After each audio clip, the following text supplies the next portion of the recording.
Ellison. Here. Mr. Beazle. Here. Mr. Blau. Here. Mr. Strange. Here. So please stand for the pledge to the flag. I pledge allegiance to the flag of the United States of America and to the republic for which it stands, one nation, under God, indivisible, with liberty and justice for all. Okay, you all received a copy of the minutes of the November 20th meeting. I'll entertain a motion. Okay, is there a second? Second. All those in favor, please say aye. Aye. Opposed? Thank you. All right, we're down to the fun part. Chief, you got some great stuff going on tonight, so have at it. Thank you, sir. Appreciate it. Good evening, everyone. Thank you for letting us complete these promotions tonight. We have two officers that are getting promoted. One's a lieutenant, one's a sergeant. We've been going through our promotional process for about the last 3 months. It's very competitive and it involves several different components. We have a written test that is pretty difficult, peer eval, and finally an interview. And the people that we're promoting tonight have done extremely well in all different aspects of the promotional process. So there was some stiff competition. We have several great people who are qualified to get promoted, but at the end of the day, these two gentlemen both rose to the top, and we'll promote them here tonight. So let's start with Brandon, please.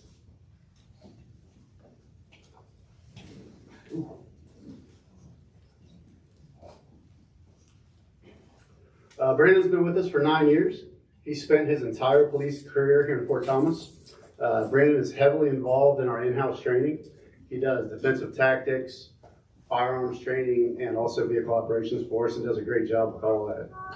Brandon is a recipient of our Fort Thomas Police Life Saving Award, and tonight he'll be promoted from patrolman to sergeant, and his new badge number will be 4321.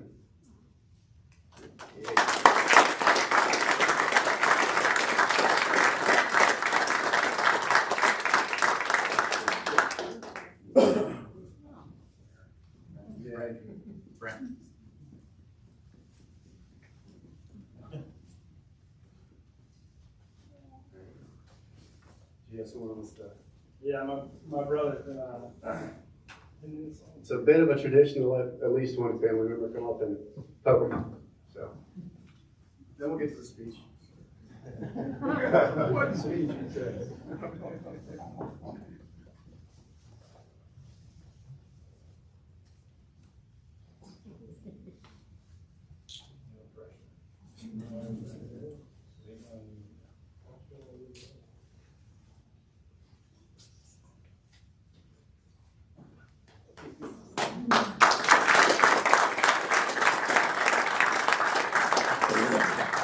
Well, I just really briefly want to thank all of you, and I want to thank the rest of the department as well. Thank my family. Really excited to be here. Really excited to get to continue to serve in this role, and just excited to see where it goes. So thank you all.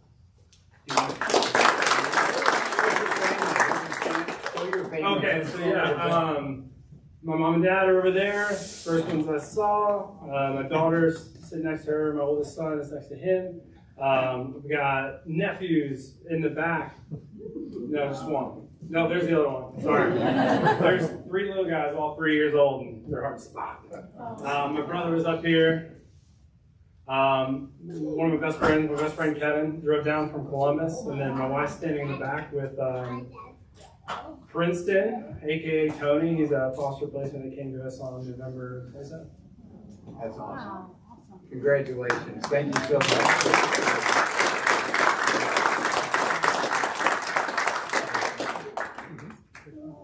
All right, next up, Derek.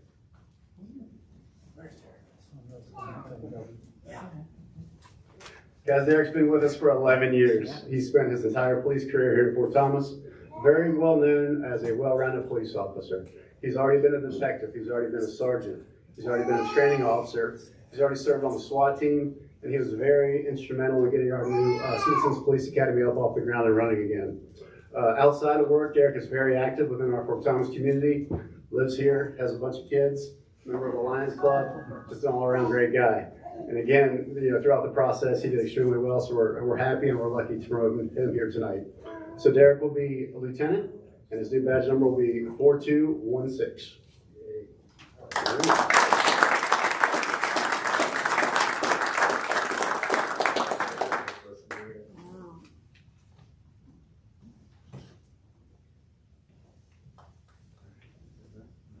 Who do you have coming up? And my dad, Kendall Flock, come up. You guys take a look at the badge on.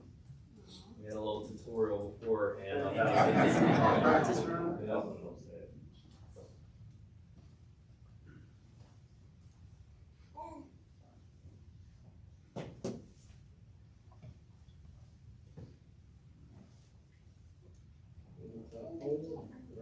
No glasses.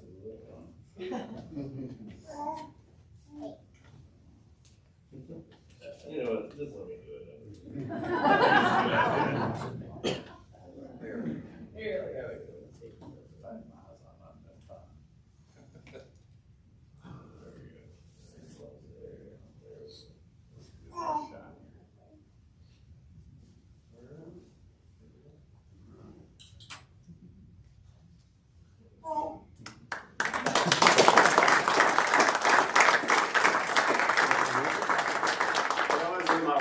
I think she poked me on purpose, so I think you guys are one step ahead already.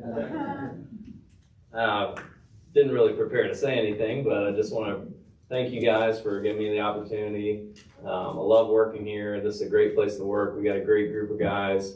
Some of these guys are my best friends. You know, we hang out on duty and off duty. So really cool family environment here at Fort Thomas, and we look forward to continue to keep making this the best police department to work. So just thanks again. Excellent. Show us your family. I got a lot of them. These are 3 of my kids right here: Abe, Xavier, and Caroline. Josiah's in the back with mom, Sarah, and my parents, Kendall and Paula. My nieces and nephews, Anna, James, Claire, Violet, and my sister Shay and her husband Jim. And did I miss anybody? Okay, I think I'm good. That's awesome. That's awesome. Thank you. Thank you so much for your service.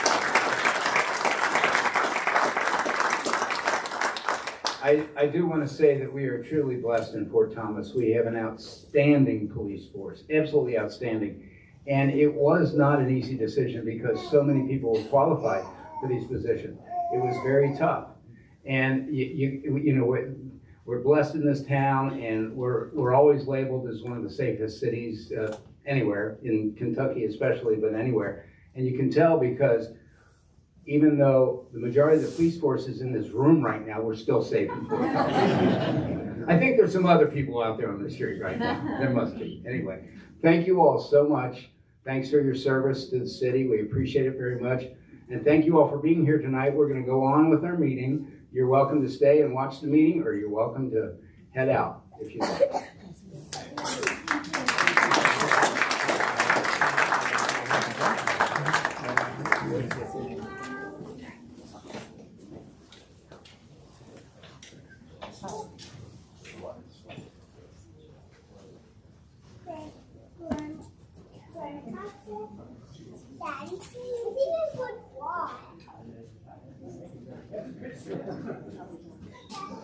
All right, we'll continue with our visitors and communications section. The first name on the list is Gary and Terry Schmidt.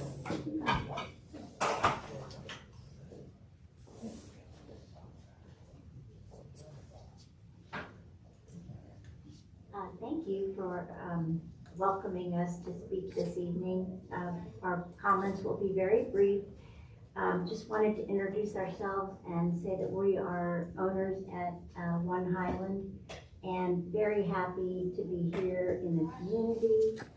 We've received a very nice welcome from a whole lot of people. I do know that there's some, contention about the address that we live in, and just really look forward to looking past that and being a part of this community. My name's Terry Schmidt, and this is my husband, Gary. Thank you all so much. Yes. Really nothing else to say. Thank you. No, I appreciate it very much, and I'm glad you're sitting. You didn't live in the city before, so you're new to the area, right? New to Fort Thomas. We were in Covington before this. Okay, great. We appreciate you moving into One Highland. Yes, it's a gorgeous building and am I still on? Yes, I am. It's a gorgeous building. I love the places in there. And the rumor has it that I have a condo there. Just so you know, that rumor is not true. But it's still out there in the city. We would love to have you come and join us. We would love to have more neighbors. Yes, well, thanks for coming to the meeting and sharing. And, you know, welcome to Fort Thomas. And if there's anything the city can do for you, don't hesitate to contact me or the city administrator or anybody up here at the city. Thank you. I wanted to say something real quick.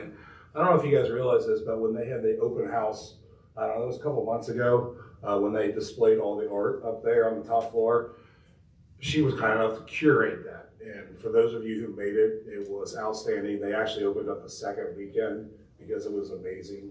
And I just want to thank you on record. I've told you a lot, but me and my wife went there and it was outstanding. You did a fantastic job. It was hard to believe that it was those were homes because it was so beautiful up there in my gallery, and it was very well done. You picked great pieces for the environment, and they suited it really well. So for the you that got to make it, very lucky. Those you missed it, you missed out. But I wanted to thank you for that. It was pretty amazing what you put together up there. So yeah. Thank you very much. Okay. Jennifer Moore.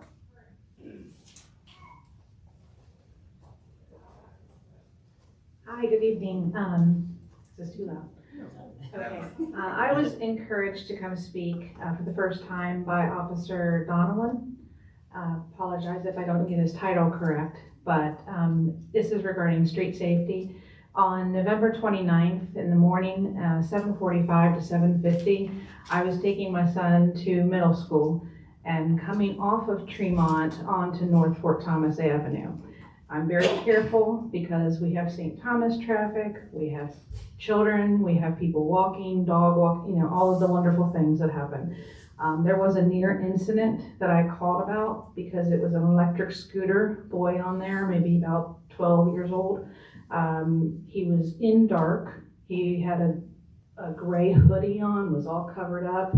And I remember specifically looking right, left, and then right again. If I hadn't looked that right time, he would have been under my car. Thankfully, I saw him just in time, but he was a blur. He did not stop at the street crossing. He zoomed right through in front of me.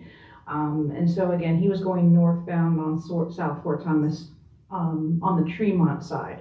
When I talked to Officer Donovan, he was very appropriate and reassured me that I did the right thing, of course, because a lot of us can overlook these sort of things and say, oh, you know, someone else might have reported it by now, but I don't want anyone to get hurt. I certainly wouldn't have been able to live with myself had I hurt that boy, and then my 12-year-old son is also involved because he witnessed me being scared.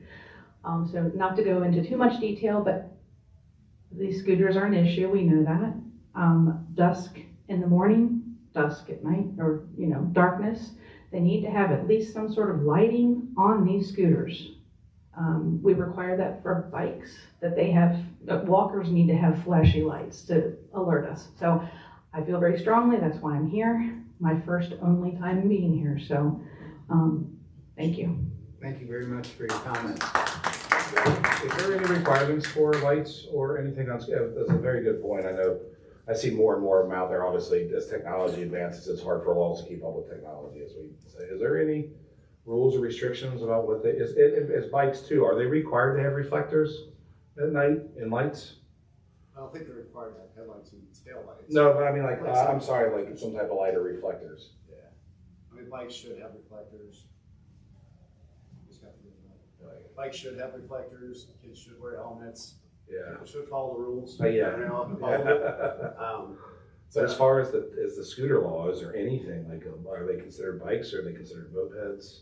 I know I like your suggestions, and I know we can tighten restrictions. We can't, you know, I don't want to take anything away from what the parents are supposed to be doing, but it is dawn to dusk is a pretty. Everyone's dealing with e-scooters and e-bikes. It's nationwide. There's nationwide companies doing surveys and research on what's called micro-mobility, which is e-scooters, e-bikes, the one wheels, the little hoverboards, the E-Tracks. I mean, if you can put an electric motor on it, they put an electric motor on it. It's only gonna get murdered more, so. College campuses have a bigger problem because they have so much different stuff in one spot. The college campuses have a lot more control of their students on their campus. So you can read some models out there about people that try to address the micromobility. But at the end of the day, people are gonna keep making these things and parents are gonna keep buying them and kids are gonna keep riding. We've tried very hard to do a better job at educating, especially with safety. Doesn't matter if it has an electric motor on it or not. We want people to ride safely. If it's a bike, a scooter, an e-scooter, a skateboard.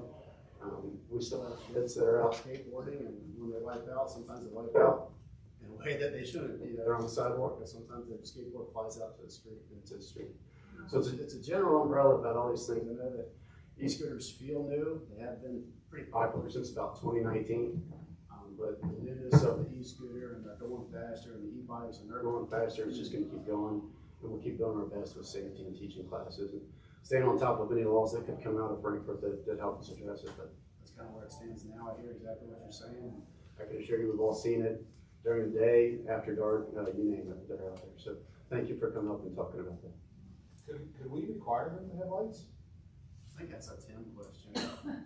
I mean, look, I think we can. You know, it's in the police department and safety divisions. Now, do we want to? You know, you're getting into some issues where you're affecting people's property rights.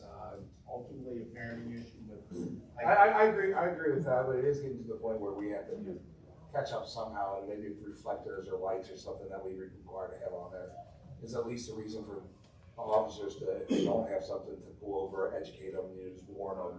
You know, I'm not saying tickets or anything like that, but it might be a good learning tool for us. I don't know what anybody else thinks. I know you guys get a lot of complaints on them. I know I get quite a bit. Yeah, we've heard it and had some email correspondence too, so it's really important for you to come up, so thank you. And I'd be curious. I mean, you never want to, my gut instinct is you know, kids have to be responsible and safe, and I think a lot of that's on parents, but you know, from an enforcement standpoint, I'm trying to think if we can do not a better job, but because I understand the difficulty in enforcing the laws that are currently on the books. But I guess a question for the chief that I have would be, when the weather is appropriate, how often do we have, I'm just kind of brainstorming, but I know we have officers on bikes occasionally during the year, and perhaps that could be an opportunity to at least have, you know, some more dialogue with some of these riders who are on the sidewalks. And I mean, I just think like when I'm pushing the baby stroller or walking the dog, and we all see it, and somebody zips right in front of you, or they literally risk their life crossing the street. And I'm inclined to say something to these kids, just to you know, warn them, please, you need to be safe. You need to do a better job being responsible. And maybe if you had a police presence, and I know we do in a lot of instances, to kind of reinforce that message. Yeah, we have bike patrol. We've done bike radios for smaller kids that are learning to ride. It all comes back to just safety. We've done a couple of safety courses specific to the e-scooters because they're so popular right now. And, you know, really when the price came down, they exploded about, I'm going to say 2 Christmas ago. They just popped up everywhere because Amazon got them down to $199, and that was a good spot for everyone to start buying them. So they really popped out there. But we've done those courses before. We've asked for people to partner with us. We've had some donations for bike safety. We'd like to get some more people with expertise to help us teach. It's e-scooters and e-bikes and anything else you can think of. There's people out there that can get on a mountain bike without an electric motor, and they can keep up with traffic. And there's little kids, 12, 13, 14, going to school, whizzing around on e-scooters. So there's a wide variety of things out there, and we're trying to address it the best we can, and we'll keep chipping away at it. You know, I do agree with you, Ben. I think where's the parent, where's the divide?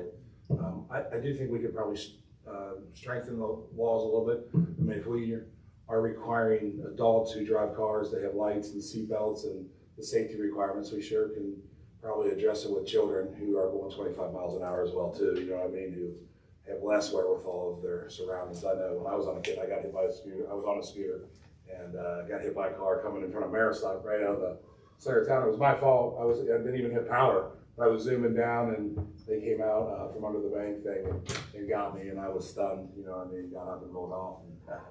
So it does happen, but I mean, if we require adults to, we should certainly be looking at trying to help the safety of these children who don't have the same wherewithal we do. So I just think it's something to look into. And Tim, if you wouldn't mind looking into it and not looking and see where we are, maybe we just take it. concept on it. And I'll look at the next. Yeah, I don't wanna go overboard, but we can make minor changes that might help. Then I'll give Matt, and I'll let him. Yeah, Matt and Casey, you see, I certainly don't wanna add too much to their volume, but unfortunately, this is getting to be an issue. Do you think there might be an opportunity to meet with the chief and get some suggestions on what the PD would recommend as opposed to, because we might not be coming up with the best thing, they see it every day. So if we get the point of order for that from the experts, I think we should probably get that and work from there. I agree. Good suggestion. All right, thank you all. Next on the list, Joan Ferris.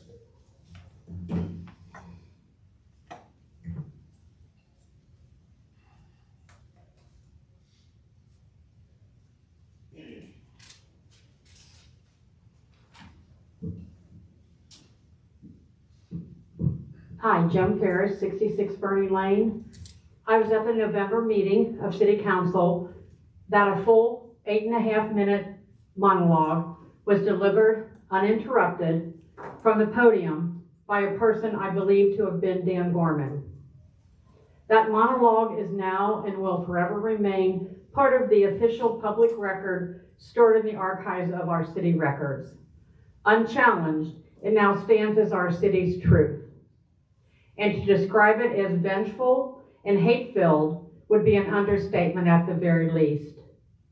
It was stated, unchallenged by council, by the way, that a small group of organized residents was responsible for businesses failing, condos at One Highland not selling, and a general negativity that is pretty much destroying Fort Thomas.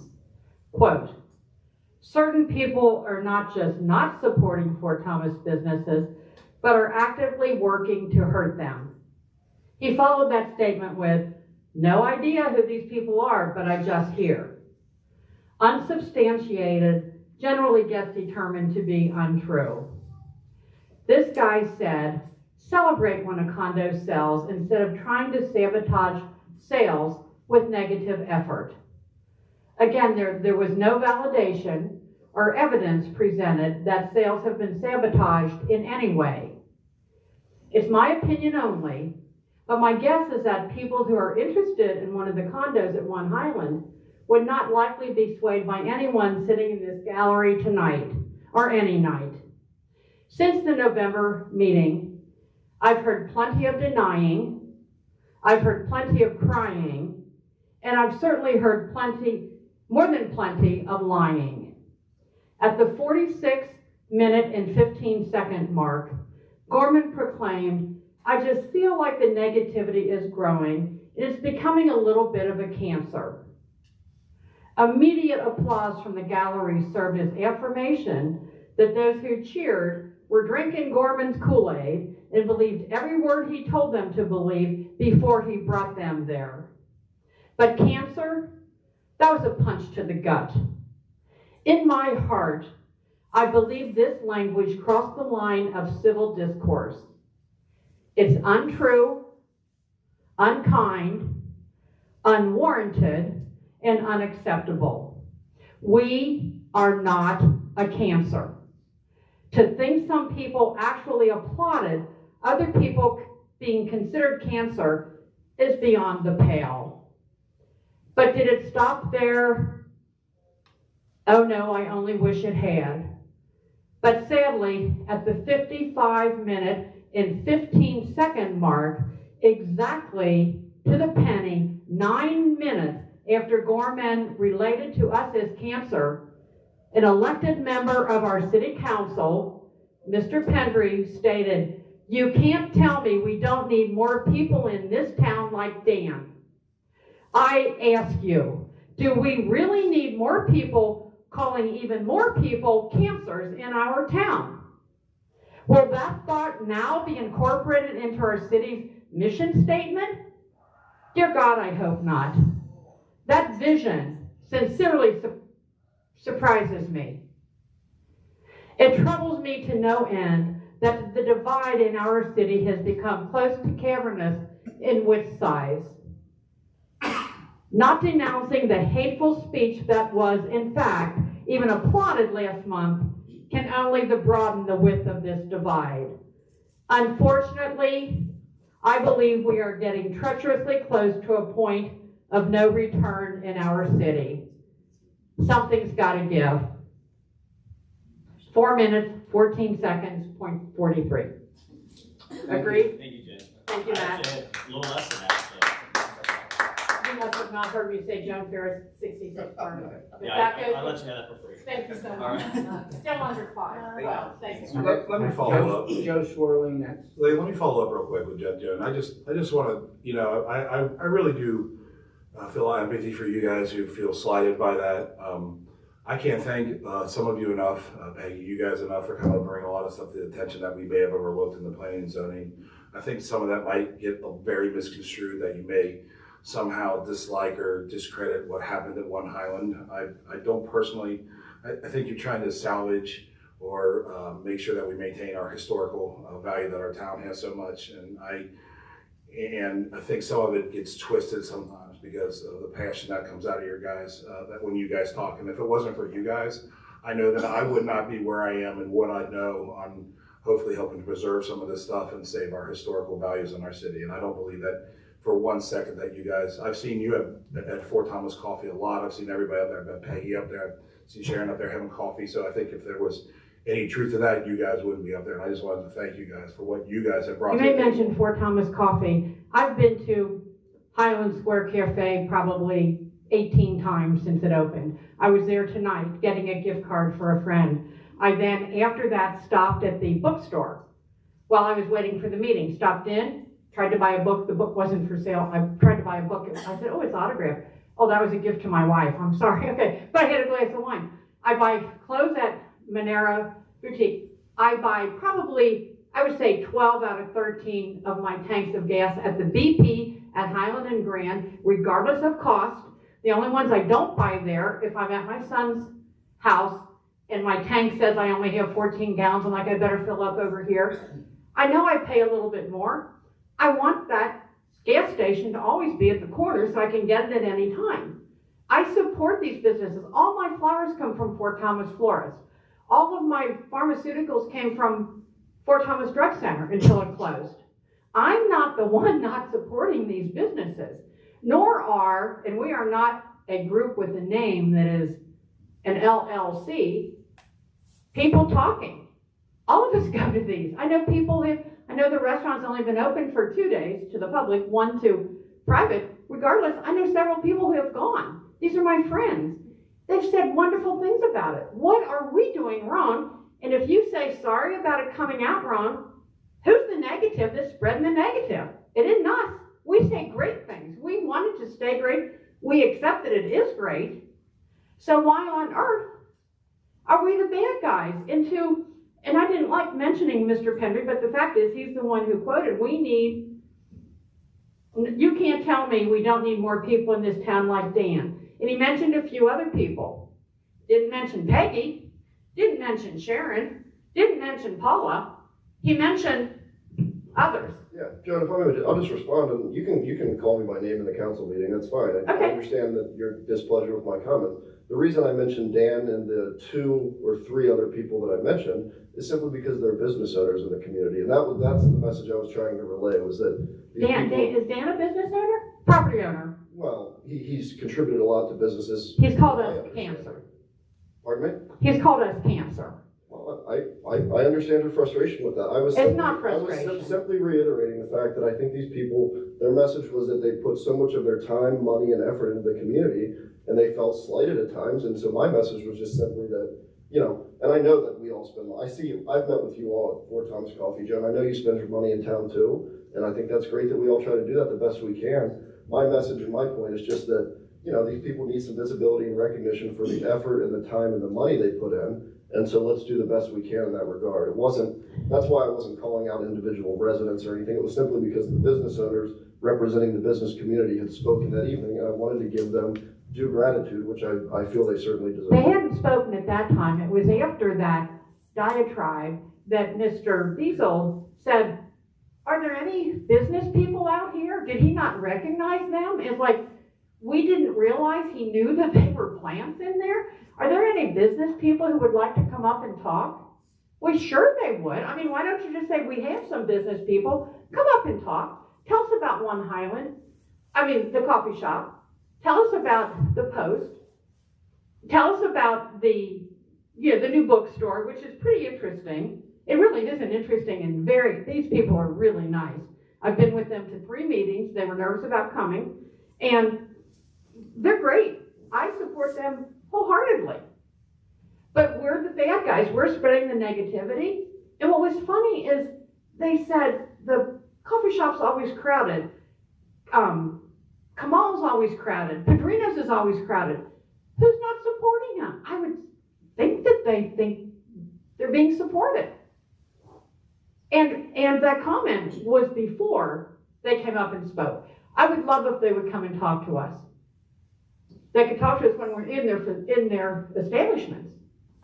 And if they say, why are you not supporting? I would be curious to say, I think I'm here. I wasn't under the impression that that was the general consensus from any business owners, was that you or any group of people were not supporting them. That was what I think Mr. Borman said. Dan may have made comments that would allude to that, and I'd have to go back and look. I do recall his comments, but those are his comments. I can't speak to those. No, but I think that it could have been, as a group, to say, you might be crossing the line when you're talking cancer. Once cancer touches you or your family or your son, in my case, that's a word you don't want used to yourself. I will absolutely guarantee you that. And it is a trigger word. I think everybody appreciates the engagement we've had from the community in general on all of this. I certainly appreciate your guys' engagements, even the business groups engagement and stuff. And I think that the mantra that the citizens, people of Fort Thomas, do not support each other is, I don't understand where that came from. I've never been in a city that supports each other like it does here. It gets together, all the time, goes to all the businesses, goes to every event together. I think that this is a fantastic community and we're lucky to be in it. I really, for one, I don't know, does anybody here think the citizens of Fort Thomas don't support people here in Fort Thomas or the businesses? I think there's a generational, not our generation, but historically there have been businesses who opened in Fort Thomas and it wasn't the right setting. It wasn't the right business model. No, I agree. I think there's a little misconception too of Fort Thomas. Let me finish up. I was doing some research the last few days, and I don't know how many people know this though. There's 17,000 people in town. 6,000 students roughly. That's just the high school level. 6% of our population is below the poverty line, which is less than 1,000 people below the poverty line. Our median income here is $85,000. I went to Kroger's 2 weeks ago on a Friday, spent $150, had 3 bags, spent $100 the next day, had 2 bags. We have 16 on-premise licenses. That means we can't even go to 2 businesses twice a month. If we do once a day. It's just that I don't know how many of these places are sustainable under the actual umbrella of our actual our homes, of the amount of people that come here. Sadly, economy is it's terrible right now. It's very tough. It is. And I think everybody is doing their best to support these businesses. I really do. It's just it's a tough time for everybody. I think I know many of us are. And I appreciate what you've done and all you guys, what you brought to council. I think everybody does, because I think we've run a much better point in our zoning ordinances because of you guys. So if action is taken, I will march at the front of the parade. I don't believe me, because I go to all these businesses, I don't expect to be grand marshal of a parade, but I also don't expect to be called a cancer. There's a way big gap in between you are the hero of the city, which I'm not. Joan? To I'm not a cancer, which I'm not. Joan, I appreciate your comments.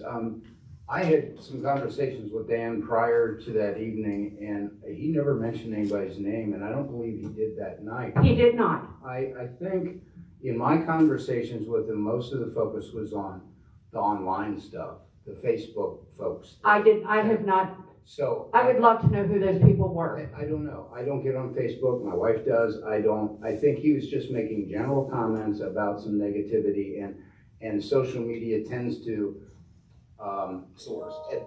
embellish the few people that might be there be upset about something. 100% agree. I'm sorry? I said I 100% agree. Okay. You want to hear something bad, that's the place to go. Right. So when he spoke last month, that's what I assumed he was talking about. I didn't think he was talking about anybody in the room. So if you took that as him attacking you, I don't know that that was the intent because he didn't say your name. One of the things that makes me curious about that, Dan, and I mean, Eric, I have to think of your name. Sorry about that. Was that when he said, I don't know who these people are, but I'll tell you, they're organized. They make people come to those meetings. They know who's going. They've got people lined up to speak. Who else would that be? I don't know. There is no one else. We need to move on now. We I'm happy to. understand what your concern is, and thank you for speaking. And I appreciate this extra time. I'm glad that you engaged some extra conversation. It's important. It's really a. Don't ever feel like we're not listening, I promise you. On that, okay, one last comment, not listening.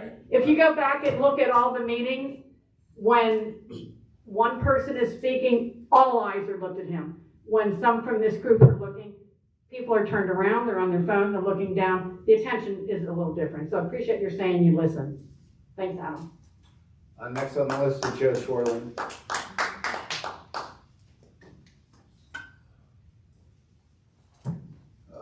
Most of you know me, I think, just from being here in Fort Thomas. Joe Schwerling, Holiday, 192 Holiday Lane, and 15 Mayfield, was my other two. As it happens, in fact, literally this week, my parents, we moved into our first house in Fort Thomas, the only one, 58 years ago.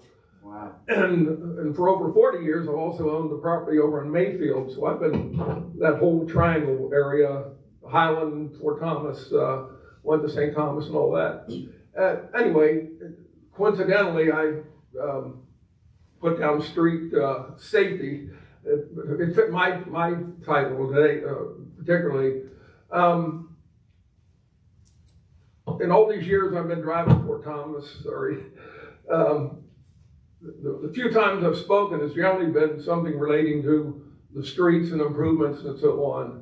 I try to recommend improvements where I see some possibility and things that are out. In fact, just by coincidence, as Jennifer had mentioned, where that accident happened at top of Tremont, I noticed last week that street light right across from Tremont was out. So I got on the website last week and called them on the phone because I couldn't quite figure it out the first time. And they, reported it. And 2 days later, they said it was fixed. So that might have been a contributing factor. Coincidentally, over the weekend, I noticed that the light on 27 opposite Woodville's driveway was out. The one that cuts behind the building off 27. So I punched that in today and I got some confirmation that they're gonna get that fixed. So like I say, I try to suggest improvements where possible. When Mayfield was being repaved a couple of years ago, I suggested and talked the city, so to speak, into taking a little bit of the apron in front of my first two buildings to give room for cars to pass, which is getting more and more difficult as cars get wider and I think less experienced drivers and bigger mirrors. And like I say, they did it to that point, and that's one thing I'd like to see considered in the future, whatever. And I started to bring it up regarding Bernie Lane last week because that's right next to Holiday there. And I think it was Ms. Ferris that I talked to, I'm not sure, working on the garden on the part where before it turns. Oh, okay. Well, anyway, so I talked to her, the lady, and somebody else, I think, trying an informal survey of the same idea with Mayfield.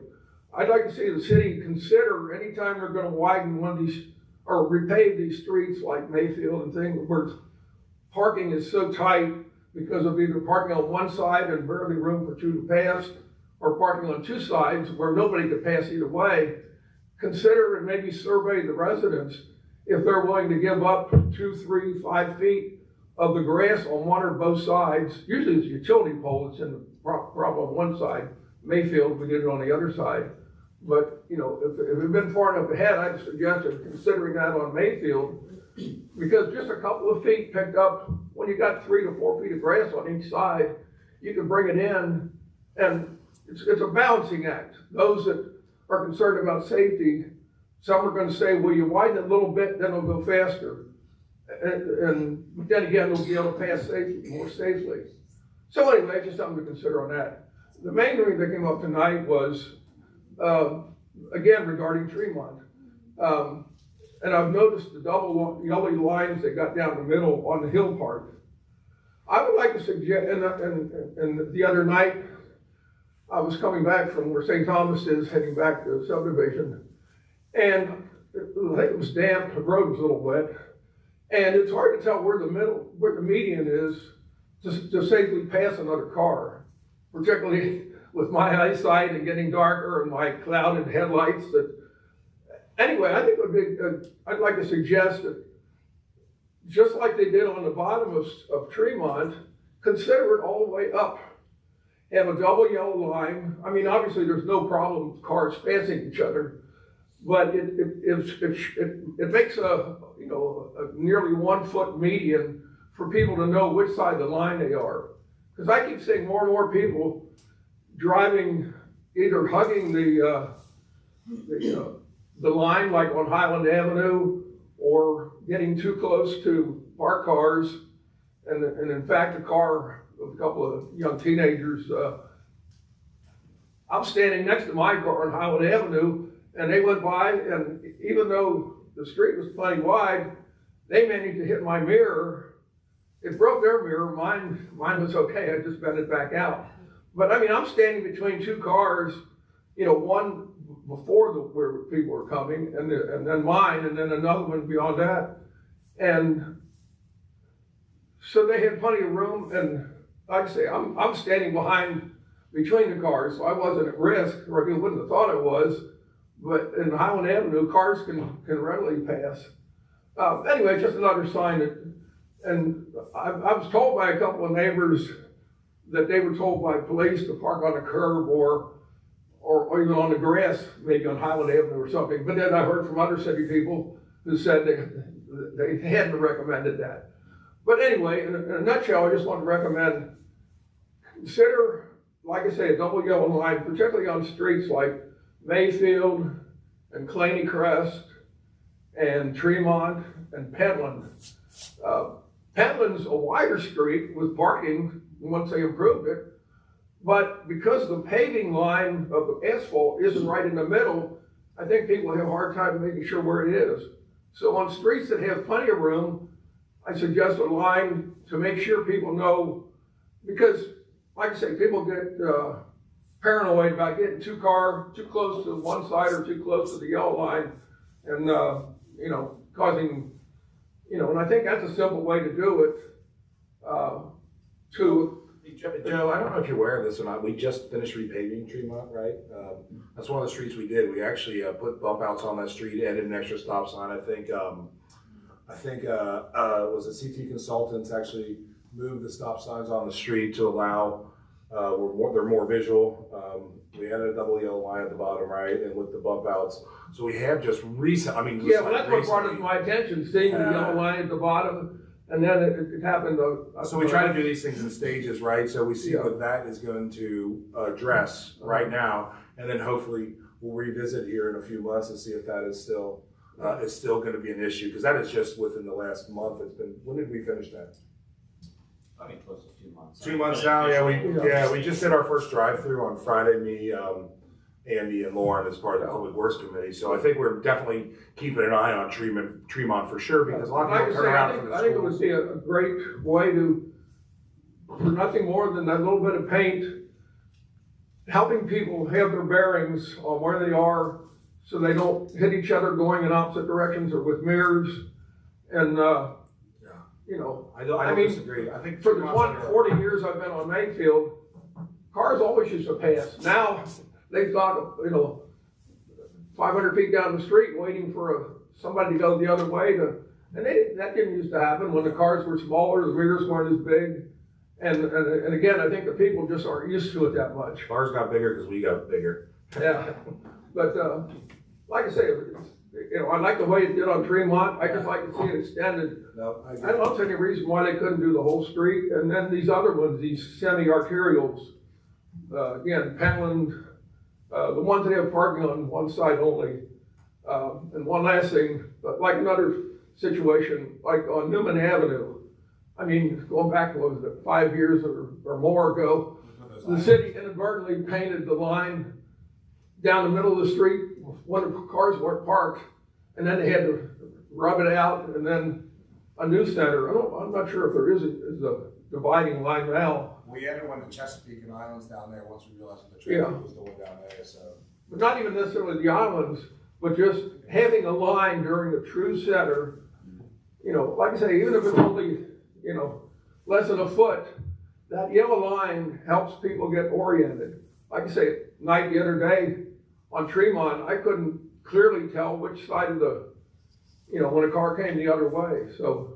Joe, I We need appreciate, more visibility. I appreciate those comments. You've always had great issues about the streets over the years, so I thank you for that, and we'll follow up on it and look at it. Thank you so much. Oh, and of course, my pet thing from a long time ago, the so-called Grand Avenue diet. I can see something with the intersection, either by putting in left turn lanes on Highland or the Circle Works. But I still think it would be the worst thing possible to narrow Grand Avenue to a single lane each direction.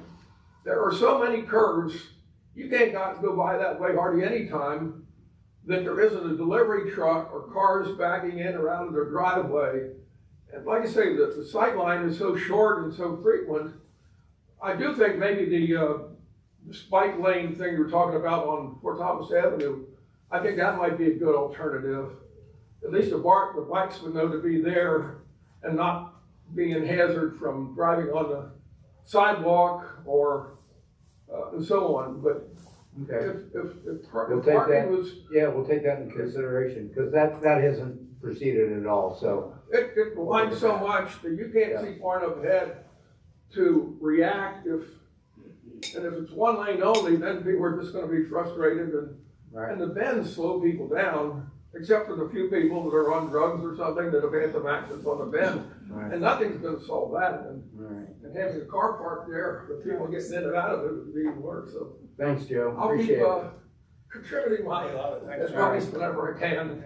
Sorry I ramble so much. I'm, even though I've been a Toastmaster for 30 years, I just can't speak organized. I always want to jump to the.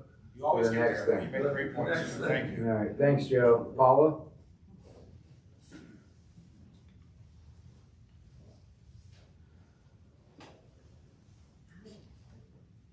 Well, I guess I'm not in a small group because I had no clue what Joan was going to talk about, but I'm going to hit on that a little bit. My name is Paula Benomini. I live at 18 Gunpowder, Fort Thomas, Kentucky. I've been here for 42 years. Hello. I want you all to know I wasn't here last month, but I did see the video and I found it disturbing when Mr. Foreman spoke. I also found it kind of comical that he inferred that a small group's negativity about one Highland is affecting or hurting our businesses. Have you been to the coffee shop? It's packed every time you walk in. I go there, I've been there twice this week. The negativity was and is about the size of one Highland, that it's too large for the space, and it's not to scale. That's where the negativity started. As far as the businesses, I think Fort Thomas is very supportive. I just wish that they would have put a roof on the first floor, but it's here. And we are supporting the businesses. If a business fails in Fort Thomas, it's because they didn't do their homework. They didn't do it right. This is a unique town. It's historical, charming, and people want to live here because it is unique. Look what the smallest homes sell for in Fort Thomas. Our town is not a thoroughfare, and that can be a problem in itself, for a business especially. I believe the new restaurant, the Green Line, will do well. The food is delicious if you haven't been there yet. The price is right, and you can go there nice or casual. We don't need to pay a business to stay in business. Our town supports our businesses, and if we don't, it's because it doesn't fit the needs of our community. I find it insulting that someone would come to council and blame a group of people if a business isn't doing well. The group of people I think he's referring to don't like the size of One Highland, not the business. You all were elected because the community felt you would have the best interest for our town. Yes, meetings may go longer at times because people have a different opinion, but that's the job you all signed up for. I realize many of you own buildings, businesses, etc., and you want to make money. I get it. But remember, you are on council to preserve, protect, and to have our best interest in mind to keep the integrity of our town. That's your job first. One Highland brought attention to the community. Many were shocked by its size. I guess we were asleep and trusted the council to make the right decisions. The goal for so many community members is not to have more colossal buildings like a One Highland. I love our town. I work with the city through Garden Club, Chanda, to make our community beautiful. I think the CBD needs continuity, and I wish we could work with our storefronts to achieve that. I love change when it's done the proper way to preserve our history, our charm, and the appeal of our small town. So council, we do need to work together to keep our town the town where people want to move to live, to love, what Fort Thomas provides. Let's keep that in the forefront. Thank you. Thank you. Thank you, that was well said. I would like to comment on one thing you said on that. I thought it was extremely well said. When you said the businesses and the needs of the community, I think a lot of these businesses open, and I think there's more of a want than a need for a lot of them.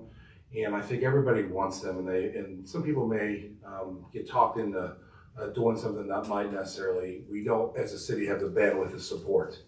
I think and I said before, there's 30% of our town is rentals, 1,000 people, 6% are, in poverty. And I think the oversaturation of the market is tough on these businesses that are coming here, and we're pushing for more of them when we should be supporting the ones that are here and that have been here. And I think that there's a fine line that we're treading. We may have crossed it.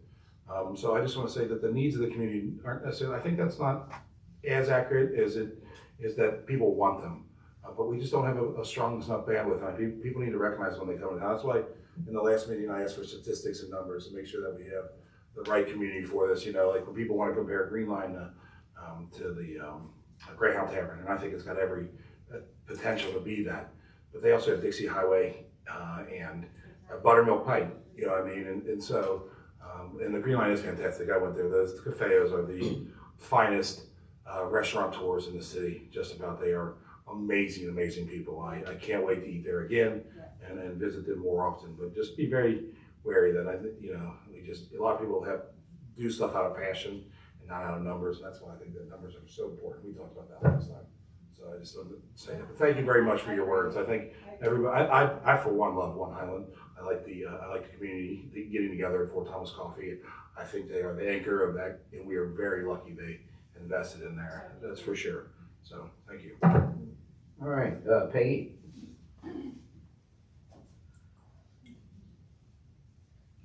Good evening. Tonight, I just want to very briefly talk about civil discourse, diversity of thought, and freedom of speech. When this country started, our forefathers came together with very different opinions about what our country should and could look like. Thomas Jefferson, Alexander Hamilton, James Madison, Thomas Paine, they didn't agree. They got together and they had reasoned arguments based on evidence, and together they had a synthesis, which is the greatest country the world has ever known. Today, in the political discourse, we find just the opposite. We find insults. If people don't agree with what other people are saying, they devolve to the lowest common denominator. I agree with other people who have spoken tonight that I was shocked last month by two things. First of all, by a private citizen coming up and insulting other private citizens by calling them negative. And then also, one councilman brought an issue to the council floor that I thought was ripe for debate. Another councilman said, I'm going to engage in positivity only, I'm not going to engage in negativity, and that was the end of the conversation. Insults are a conversation killer. I was a debater in high school. I'm sure you can't imagine that by how nervous I get when I'm up here, but I was. My best friend and I debated all over the United States, actually. And when we made our case, or when we went against the other side, those arguments were based on two things: reason and evidence. If I had gone into a debate, or my partner had gone into a debate, and we had come up and said, "You're being negative," we would have been laughed out of the room and we would have lost that debate. I am hoping going into 2024 in our city council and in our city in general, that our discussions going forward are based not on insults. And saying that someone's negative, your opinion is negative, your argument is negative, is just that, it's an insult. I would hope that we don't go forward insulting each other, that we go forward with reasoned arguments based on evidence. When I come in front of you all, I try to always do that. We have a little group, tiny little group of friends. I had a laugh last month because it sounds like we're some kind of evil couple, but we literally are just friends that get together. And we've made it our level best since we started 2 years ago talking about zoning to be sure that we came forward with fact-filled arguments and with positivity.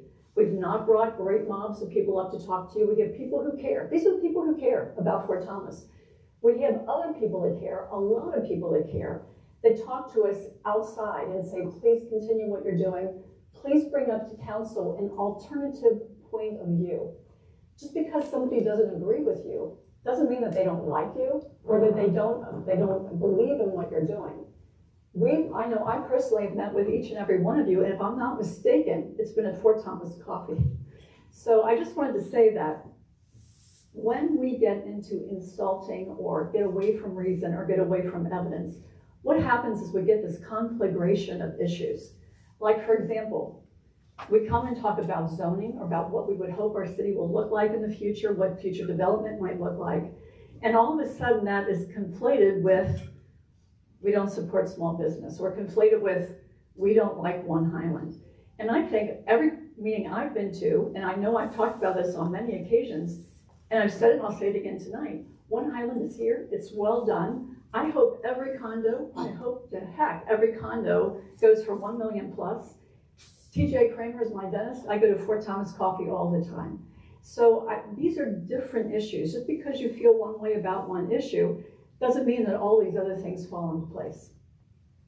So as we go into 2024, I just want to bring up one more thing, and that is that Fort Thomas is unique, and I love Fort Thomas, and I know that every single one of you would not be here unless you love Fort Thomas too. I truly believe that. You know, when we look at our little city, we have our little place that was the fort where kids can ride their bikes, ride their scooters unsafely, but whatever.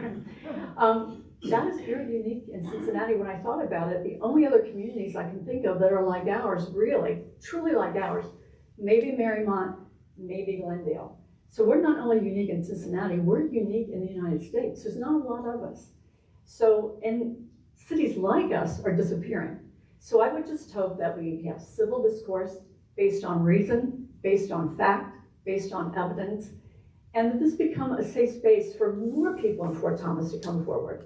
And I appreciate your service to the city. Merry Christmas and thank you. Thank you. I don't think anyone doubts you can debate. Okay, That's not the question. Adam Burkhart.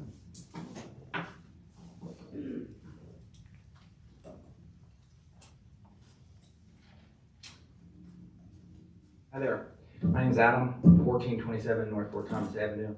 I've been here 13 years. I too love living in Fort Thomas. I'm self-employed. I have a small business cleaning and staining decks and doing log cabin restoration, and it's great. It allows me a lot of time during the day when I work to put in earbuds and learn anything I want to learn about. And especially in the wintertime when I can't work, I get pretty stir crazy. Okay, so over the years I've built up a nice network of what I would call independent scientists, doctors, researchers, and I've learned a tremendous amount. And over the years, there's been a topic that I've been interested in that I've never talked about before, and it's the controversial issue of water fluoridation. And one of my sources that I love to learn from is Ryan. Water fluoridation. It's a fluoride that's added into our water system. The reason I bring this up now is because there's been a media blackout over a very major lawsuit that's been ongoing, that started in 2016, and then it was postponed for 3 years. I've got a snippet here that I would like to read, and then for those of you interested, I think we all should be interested to learn more. I'd be happy to send it to you and other information. The practice of adding fluoride, actually a combination of unpurified byproducts of phosphate mining in the water, has been happening for 70 years and has been heralded as one of the greatest health achievements of the 20th century. This process of taking waste from the phosphate industry and putting it into drinking water has long been criticized for its effects on human health and the environment. The practice has also been the subject of a 2016 lawsuit between the Fluoride Action Network and the U.S. Environmental Protection Agency under the Toxic Substances Control Act. The lawsuit has resulted in a 2020 trial which was put on hold until late last year. The suit has also brought to light numerous scandals, including a scientist claiming he was threatened for his work showing fluoride's toxicity, Assistant Secretary of Health Rachel Levine blocking the release of a report which shows fluoride's impact on the IQ of children, and behind-the-scenes look at scientists doing their best to maintain the integrity of their research. Newly released documents reveal how scientists at the U.S. National Toxicology Program fought to preserve their conclusion that fluoride can reduce IQ in children. On Wednesday, the U.S. National Toxicology Program released a previously suppressed report which concluded that high exposure to fluoride can reduce IQ for children. The NTP's drafts from May and September 2022 both concluded that higher fluoride exposure is consistently associated with lower IQ in children. More studies are needed to fully understand the potential for lower fluoride exposure to affect children's IQs. The NTP review was made public on Wednesday, and this was in March, per an agreement between the U.S. EPA and the Fluoride Action Network as part of an ongoing lawsuit under the Toxic Substance Control Act. The FAN and the plaintiffs are attempting to prove that fluoride is a neurotoxin and should be regulated or banned under the Toxic Substances Control Act. In addition to the NTP draft monograph on fluoride's impact on IQ in children, several other documents were included in the release. One of these documents was a July 2022 meta-analysis titled Association Between Fluoride Exposure and Children's Intelligence, a systematic review and meta-analysis. The scientist behind this meta-analysis confirms results of previous meta-analysis and extends them by including newer, more precise studies with individual level exposure measures. The consistency of the data supports an inverse association between fluoride exposure and children's IQs. Pretty alarming. It's even crazier than that because the federal government on a number of occasions have suppressed this information and tried to prolong this lawsuit. So it's going to resume in January of 2024. So it's going to be really interesting to see how this plays out. But I want people to be aware of that because, and I've been aware of this for years, but I believe personally from my research that the fluoride that is added into our water is not needed at all. And in fact, according to these studies, is detrimental to health, and especially all the studies from multiple countries showing the IQ problems and deficiencies in mental health. So have you excuse me, have you talked to the water district yet? No, I was going to ask you guys that first. I called the water district years ago, okay, and I talked to the head chemist there, and I don't know how to say it nicely, but he wasn't aware of anything. And there's a heavy indoctrination in this country to believe that the fluoridation is great. And if you break someone's belief system like that, they don't know how to deal with it. So I did also, just for anybody that's interested, I've got a filtration system at my house. And but a simple experiment that anybody here in Fort Thomas can do: take a big pot of water and boil it down until you get one glass full. And what you'll see with our tap water, it will be white and brown, milky, that you cannot see through. Take your filtered water and do the same thing, and it'll be clear. So I brought that up to him and the fluoridation. But like he says, I've never seen any evidence. And here's the problem: if you go do a Google search and you try to dig deeper to say, what did this guy at the city council meeting, what was he talking about? You're going to be convinced that I'm crazy or that the science is overwhelmingly showing that there's no health effects. But I assure you, when you dig deeper and if you read these articles and you see the data and you follow the lawsuit, you'll realize that there's more to the story. I was at the dentist recently and I denied the fluoride treatment, so I'm right with you. I've read some interesting topics about this as well.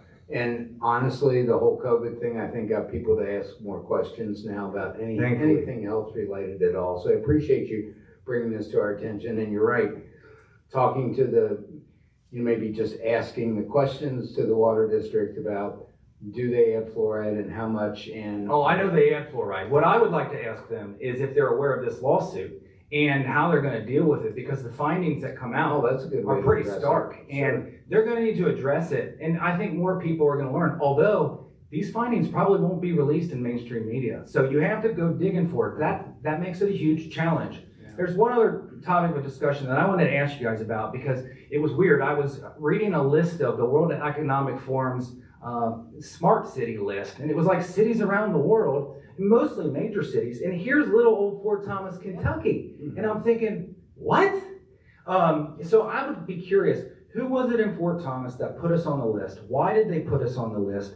And I would challenge them to a civil debate and discussion about concerns that many people have with the World Economic Forum and the globalist agendas that they're pushing forward with these 15-minute smart cities. That was a mistake that our name was ever added to that. I had a bunch of emails, I had no idea what this was about. It turns out one of the employees signed up for a conference to get the videos, because if you sign up for a conference and you don't go, they'll send you the videos so you can kind of look through and see if it's anything useful. That's what happened. Somehow they added our name and they should have removed it. Have you seen it recently? It's still on. It is? It's still on? Well, that's a relief. Pardon? I'll have to look at that, because I talked to them the very first day I got 3 emails. It was a while now. It was pretty long ago. I'll have to try to find that That email. was this past year, yeah. Yeah, it was, they were just trying to add as many names. I think anybody that sent them an email, they put their name as support of it. Real quick, since you mentioned COVID, I was in Walgreens yesterday, and of course we've all heard the speaker, and it says the CDC strongly recommends getting the vaccine safe and all of this stuff. And at the very end, it said, "In this message brought to you by Moderna." And I don't know that people understand that over 70% of the CDC's funding comes from Big Pharma, and the FDA, it's over 80%. And they also sponsor our news program. So I think it's really important for people to really try to find some independent sources that you can compare and contrast and learn from, because it's been very valuable to me in my life, and my son's life, and everything. So I'm curious too, do you guys have how do I get in touch if I find something that's interesting that I think the city council would appreciate, would like to learn more about? Where can I send information? And I'm not going to bombard you every day, but you can send it to me. Yeah. Or you can send it to Adam and he'll get it out. I appreciate your time. Thanks a lot. Thank you. Thank you. All right. We're done with the public meeting section. We'll move on with the rest of our agenda. We're down to reports of officers, fire department report. Chief Hamish. Thank you, Mayor. I really don't have anything to add except for Merry Christmas and Happy Holidays. That sounds great. Thank you. I entertain a motion to receive and file his report. Is there a second? All those in favor say aye. Aye. What was that? I'm sorry. Okay, police department report. Chief Kilgore. Yeah, I'm gonna also not add anything just because Chris didn't add anything to his report tonight. I used up my words for the evening earlier tonight, so I'll answer your questions, but You're doing a great job. Okay. Entertain a motion. Move to receive and file. Is there a second? All those in favor say aye. Aye. Opposed? Okay. Your team never needs to thank us. City administrator's report. Mr. Kramer. Thank you, Mayor. A quick report tonight. The only legislation we haven't talked about on the agenda is the reappointment of Ben Pendry for OKI as the primary and Andy as the alternate. That's an annual appointment that we do. Tower Park Playground, all the play equipment has been removed. They've been working on drainage and other groundwork, site prep over this last month. That'll probably slow down coming here once we start getting colder, and then pick up again in a couple months for the actual installation. The track, the schools project, they've started prep work today, and they'll be doing after the next 2 weeks. Again, they'll probably be taking about a month off due to the weather, and then come back and start all the utility work in that area. I have a question on that. Are we clear with the stages? They were going stages there? Yeah, it's gonna be a two-phase approach. The first phase has already been approved, by their board, and that's what they've started, and that's all the utility work, roadway work, sidewalk, things like that, anything else that didn't get on. To contribute till stage 2 or phase 2? No, what we did is we phased in the, payment. So they've asked for half of it since it's gonna be a two-phase at this time, so that's where we're at on that. All right, thank you. No problem. I also wanted to say, I can't thank you and Brian enough. You guys, I'm sure you guys all saw it, but they issued a letter to all of Sergeant back there, letting him know exactly what was gonna happen, what was going on in the process and the phases, which I don't think I've seen before. So I think informing the neighborhood of work like this is a huge step in the right direction for communication with the neighborhood, whether they agree with it or not. I think that was a great gesture, and I really want to thank you and Brian for reaching out and doing that. I thought it was very nice and well done, and hopefully well received, because that's a great step. Matt, there is a tree that was dedicated to, the tree is not alive anymore, but it's, if you're on the field and you're looking up the stands at the track, it's to the right in the back, and it's dedicated to William Reese. Is that, who do I talk to make sure that that gets incorporated and saved for the new plan? Are you talking the track or the playground? Just the plaque. No, we're The talking track. the track. It's on school property? Yes. I guess Brian, or you can just send it to me and I'll get it. I'll take it here. Yep. And then the only other project to bring up is Route 8. I haven't been down myself in the last couple of weeks, but they have been other people have been giving me updates on it. They've been moving along really well on that. They still have a lot of work to do, but they've actually been working on the uphill section, which they really weren't planning on doing. So that's going to be a big improvement for the city. And as far as I've been told, we're still looking at the May time frame to be opening. So I'm excited about that. But pending any questions, that's all I think. Thanks, Matt. Okay, we have no old business or new business? I'd like to bring up some new business, as usual. I'm not gonna let you guys get out of here too quickly. There's a couple things I wanted to talk about today. I know that, we've got reached out, we got approached by a few businesses last month, and obviously there's also concerns on what we can do to help them out. And I thought of a couple of things I wanted to discuss them with the council to see what they thought about some of these things. They're very minor, shouldn't take very long, but I'm just racking my brain and value your guys' opinion on what we can do to make sure that we are doing our best to make sure everybody survives and succeeds in our town. I did want to start with the Christmas walk this year. I mean, although I only went to the Inverness section, I drove through the middle of town. It was booming. It was fantastic. I mean, the amount of people that were out, Canada, Matt, anybody on the staff, Renaissance Board who put together should be applauded. It was fantastic. What I did notice was a couple of hiccups in the beginning. Inverness tree lighting, having 2 tree lightings. I hate to throw, Andy was there. I don't know if anybody else showed up down there. It's a little confusing for people. Maybe we just go to 1 tree lighting, although we did just plant that tree for that, and I don't want to take anything away from Inverness. But it seemed like most of the things that were going on in the middle of town. So I just thought that, I don't know how you guys feel about that. It was just confusing to a lot of people that were down there. And one of the reasons I bring this up is because that was such a huge success for all the businesses in town.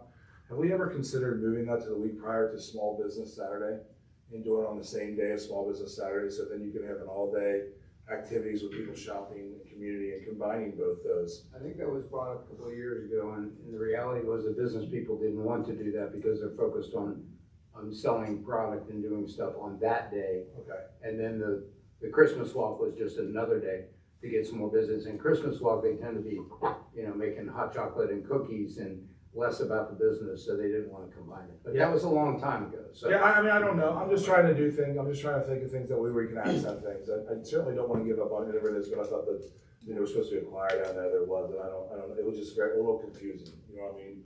And we planted that tree this year for that, so I don't know how people feel about that, but other than that, it was a success. I want to tail that into my next subject here, which is the decorations. I think the wreaths look beautiful. They don't light up though. And I know Matt, me and you have talked about this, so I want to give Matt full credit for this. He'd like to do it in stages where we finally get to where we are on decorations.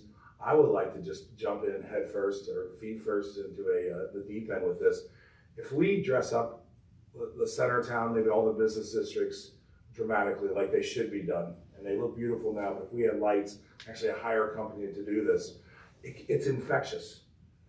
You know, if your town is beautiful and set up and there are lights, and as I drive through now, you can't see anything in the wreaths are dark, right? If we were to light them up and do things, and then the houses along the way would start trending that direction. And if we could have something that would be beautiful to drive through, I just don't understand. I want to know how council feels about maybe contributing more funds to our decorations and maybe having somebody from outside come in and do that. What is your opinion on that? I think it's lit up wreaths, you know, it's just a matter of cost. Yeah, but that's the thing. I mean, if we're spending all this money toward both these things, I think if people come to these towns, I would love people to want to drive through the city of Fort Thomas because of our house lighting and stuff like that. What do you guys think? I liked it when the trees were loud. Yeah, Adam, just, a part of that, I will be having a larger portion of the budget to do that. Yeah, the wreaths that aren't lit up obviously don't have power. It's not because we just decided not to light them up or there's a lot of too cheap options with the lights. But solar panels and the solar patterns, the way we're looking right now is what we're researching because it's extremely expensive for the lights that don't have the power. I get it. I know. I understand. We're waiting for more trucks to knock them down, and where we can put the better ones up. That's just kind of where. But we do have a plan, and we're working that to try to do something better for next year. Yeah, I mean, and the more we light up the center of town, the more we light up these things at night, the better it is for the businesses because people come through the town to shop because they want to see things. So I just think it's a win-win. Can I make a comment? Because I was very involved in that. Sure. Yeah, thank you. I was very involved with the wreaths and also the garden club we did in Inverness, and we spent, all day in the cold, blah, blah, blah. And I think it looks really great.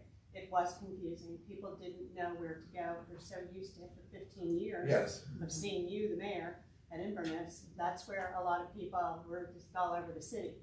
I don't know if it wasn't clear. I didn't look. They did 2 tree lights. I think that was a little confusing, but I think Inverness is the opening to our city. I think it's a beautiful place to start. That's my opinion. I know the city building is new, and I can see why they wanted a lighting here also because it is new. But as far as the decorations, Chanda, got approval to do the wreaths. They were very expensive. We don't have lights on all the poles. We tried to map it out. I was instrumental in that, mapping it out. So each area had some wreaths lit on this side and wreaths lit on this side. And hopefully in the future we can get electric to some of those poles. I know it's expensive. It's another thing. Something, and I'll save you from an email that I was going to write. I know that they use professional people for the pumpkin walk for the lighting. If we could do some trees in downtown all year, leave them lit by professionals. It doesn't have to be every tree.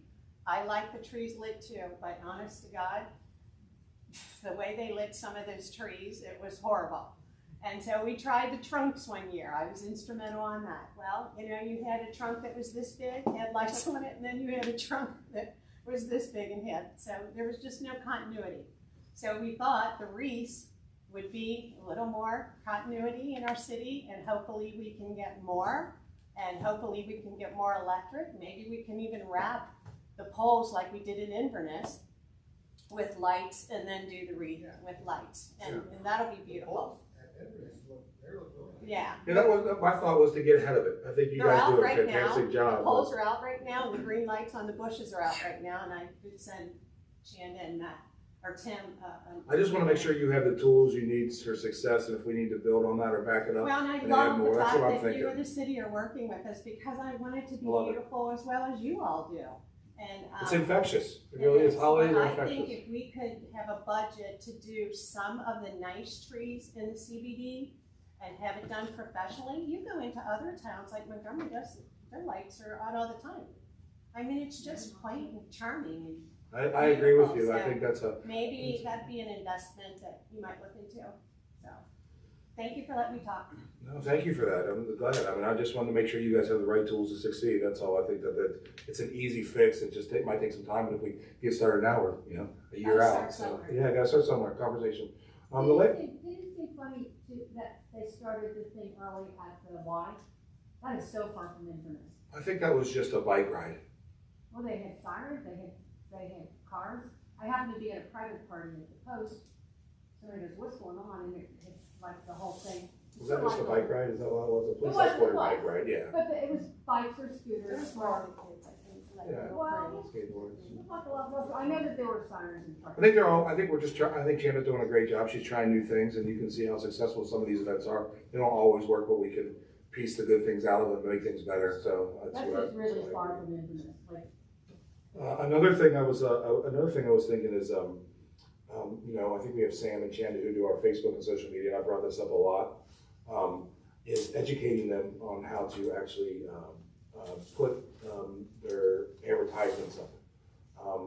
Their social media has gotten such control over what they allow you to post or what stays at the top of the feeds because of keywords and algorithms. You know, if you take businesses, if you take areas, sometimes they don't like that because they want you to pay for it. So, you know, but if you keep them simple and flat out, and I was going through our Fort Thomas, they're not getting a lot of traction on social media, and that seems to be one of the biggest avenues of way to feed people. So, has there ever been consideration on trying to maybe get some education for Chanda and Sam or anybody that we have in charge that's doing our social media, and then they can pass that information on to businesses too, and they ask on how they can utilize that, because I mean, we aren't. I mean, when you share things so much, it goes to the bottom of the feeds. If you tag too many people in, it goes to the bottom of the feeds. We're getting like 2 likes and 3 likes and 7 likes on these amazing events. I know they get out there, but mainly through word of mouth. I mean, you guys realize that on social media, right? You guys are pretty educated. So it's just, these algorithms are tough. Okay, good feedback, guys. But that's true, you know what I mean? So I'm just, you know what, 2 months ago, we had a meeting with these people that seem to be having issues, and I'm trying to come up with solutions, and I'm looking for engagement. You know what I mean, to try to fix some of these things, you know what I mean? To try to make sure we're giving, you know, the right ideas, make sure that we're doing the best for the city and these businesses, so. However, it would also make a difference that the same identical post, and I don't have an objection to the post itself, is on like 5 different sites. It's on Everything Highlands in Fort Thomas, it's on City of Fort Thomas, it's on. Well, we don't own all the sites, so we do have to share some of them to No, those but sites. if they post them on several, And I think that hurts the algorithm, and then one thing that That- hurts is that was like my sharing it. If you share it to another site, sharing it is actually lowers it down too, because you're promoting something. So if you're actually to make each individual post for that individual site instead of sharing this to a certain site, that helps it stay at the top of people's feeds too. And I think that would go a long way with promotions. So I'm just trying to figure out ways to try to help them out, that's all. So, any other suggestions from anybody else on what we can do? Thanks, appreciate it. All right, we're Finance Committee reports on disbursements. Report of disbursements, November 18th through December 15th, 2023. General Fund, $270,391.42. Public Works KDOT Fund, $448,633.99. CBD Revitalization, $219,530.06. Waste fees, $102,540.45. Total, $1,041,058.92. We, the undersigned members of the Finance Committee, recommend that warrants number 24638 through 24811 be approved and the treasurer be authorized to issue checks for their payment. Mr. Penry, chairperson, Mr. Beazle, member, Mr. Strange, member. All right, I entertain a motion. Motion to approve. Second. Roll call vote, please. Mr. Penry? Aye. Mr. Ellison? Aye. Mr. Beazle? Aye. Mr. Blau? Aye. Mr. Strange? Aye. Did you have those committee assignments already done? Okay, we're down to ordinances, resolutions, and ordinance 017, 2023, amending council committees. An ordinance of the City of Fort Thomas, Campbell County, Kentucky, establishing committees of council and the process for recommendation and approval of committee membership. Is there a second? Second. Roll call vote, please. Mr. Henry? Aye. Mr. Ellison? Aye.